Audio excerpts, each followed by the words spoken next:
Ici on est sur le site de Morez-en-Valoir pour le sauvetage des amphibiens.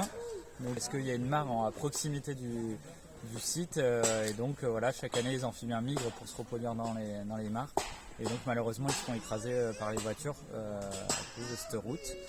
Donc là aujourd'hui on a une classe de BTS-GPN qui vient poser les filets, nous accompagner dans ce sauvetage-là et qui reviendront par la suite faire les relevés qui sont eux quotidiens sur le site.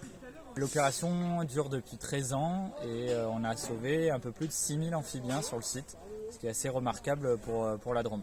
Alors ici on a 7 espèces d'amphibiens, on a le crapaud commun, le triton palmé, le triton alpestre, l'alite accoucheur, le triton crété qui a été attrapé une fois, c'est la rareté, et sinon les grenouilles rousses, vertes et agiles. Et les amphibiens c'est des espèces qui sont menacées, qui sont protégées par la loi aussi, et en fait on les protège à un moment qui est crucial pour eux, c'est le moment de la reproduction, où pendant un mois et demi, tous les amphibiens vont se diriger vers les mares, dont la mare qui est au bord de route. Et donc c'est le moment le plus crucial où il faut les préserver parce que sinon on peut très facilement mettre à mal des populations localement.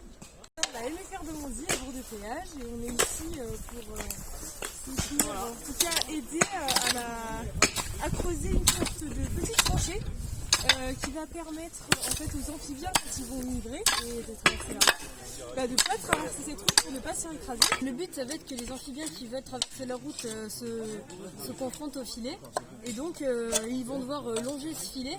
Donc on va l'enterrer un peu parce que certains amphibiens creusent et donc ils vont longer ce filet, arriver dans des seaux.